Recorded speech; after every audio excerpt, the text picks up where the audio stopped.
आज हम पुरुषों में प्रोस्टेट से होने वाली प्रॉब्लम्स के बारे में बात करेंगे। जनरली प्रोस्टेट की प्रॉब्लम्स कॉमनली जो देखी जाती हैं वो एल्डरली पेशेंट या 50 साल की एज के बाद शुरू होती हैं। कॉमनली ऐसे सिम्टम्स की शुरुआत यूरिनरी सिम्टम्स से होती है, जिसमें अक्सर बार बार पेशाब लगना, पेशाब ठीक से क्लियर ना होना, पेशाब रोक ना पाना और कभी कभार पेशाब का लीकेज हो जाना पॉसिबल सिम्टम्स हैं। इसके अलावा पेशाब की धार में कमज़ोरी तथा पेशाब करने के बाद में भी ऐसा सेंसेशन रहना कि पेशाब पूरी तरह क्लियर नहीं हो पाया है। ये सब सिम्टम्स प्रोस्टेट की प्रॉब्लम की तरफ इंडिकेट करते हैं। इन सिम्टम्स को बिल्कुल भी नज़रअंदाज नहीं किया जाना चाहिए, क्योंकि काफ़ी समय ऐसा देखा गया है कि प्रोस्टेट के सिम्टम्स बिनाइन कारणों के अलावा मैलिग्नेंसी के समय भी जब प्रोस्टेट का एनलार्जमेंट होता है तो उस समय भी यही सिम्टम्स पाए जाते हैं। इसके अलावा प्रोस्टेट कैंसर के कोई और सिम्टम्स नहीं होते हैं।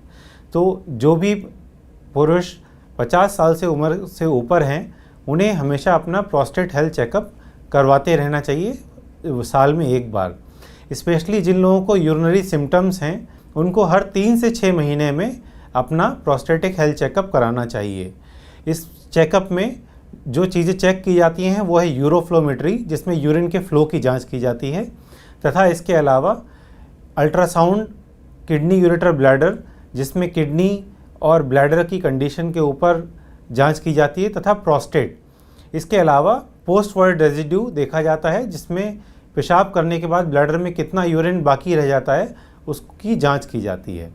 जिन मरीज़ों को डायबिटीज़ की परेशानी है उनमें प्रोस्टेट की वजह से यूरिनरी सिम्टम्स ज़्यादा होते हैं तथा यूरिन इन्फेक्शन की संभावना अधिक होती है। इसके अलावा डायबिटीज़ के मरीज़ों में ब्लैडर की कमज़ोरी के सिम्टम्स भी प्रोस्टेट के साथ में ज़्यादा देखे गए हैं।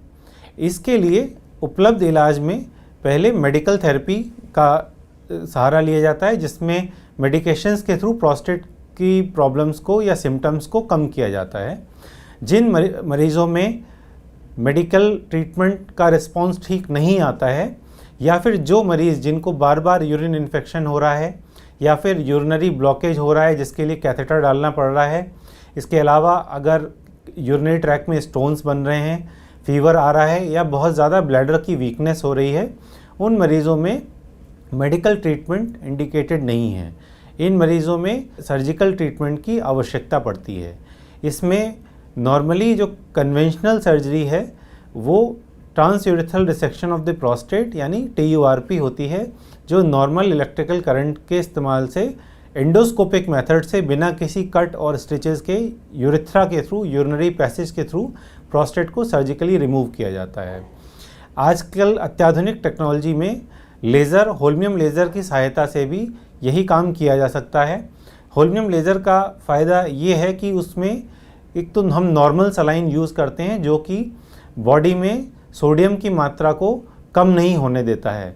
ड्यूरिंग सर्जरी सोडियम की मात्रा ठीक बनी रहनी चाहिए।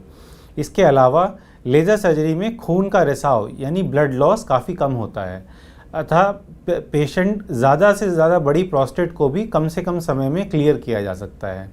पेशेंट की रिकवरी फास्ट होती है और जल्दी रिकवरी की वजह से पेशेंट जल्दी डिस्चार्ज होता है, तथा कैथेटराइजेशन की ड्यूरेशन भी नॉर्मल TURP सर्जरी से कम होती है।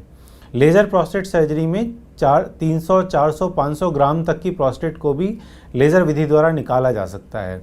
हमारे पास अपोलो मेडिक्स अस्पताल में ये सारी सुविधाएं उपलब्ध हैं, तथा जिन मरीज़ों को PSA हाई पाया जाता है या फिर डॉक्टरी जांच में उनकी प्रोस्टेट में कोई गठान या नोड्यूल फील होती है, उनको प्रोस्टेट कैंसर के लिए इवेल्युएट करना की आवश्यकता होती है।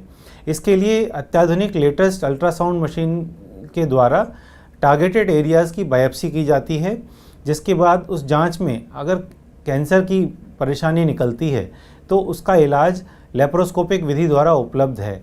अगेन लेप्रोस्कोपिक विधि में छोटा कट आता है तथा बहुत ही कम टाँके लगते हैं और पेशेंट की रिकवरी बहुत फास्ट होती है। पुनः मैं दोहराना चाहूँगा, जो मरीज़ ऑलरेडी मेडिकल ट्रीटमेंट पे हैं, जो कि प्रोस्टेट के लिए दवाइयाँ खा रहे हैं, उन्हें हर 3 से 6 महीने में अपनी प्रोस्टेट हेल्थ की जांच कराते रहना चाहिए, क्योंकि कई बार मेडिकल थेरेपी के बावजूद ब्लैडर या किडनीज पर बुरा असर पड़ सकता है। ऐसा डायबिटिक मरीजों में ज़्यादा कॉमनली देखा गया है क्योंकि उनमें इन्फेक्शन की संभावना अधिक होती है। Thank you.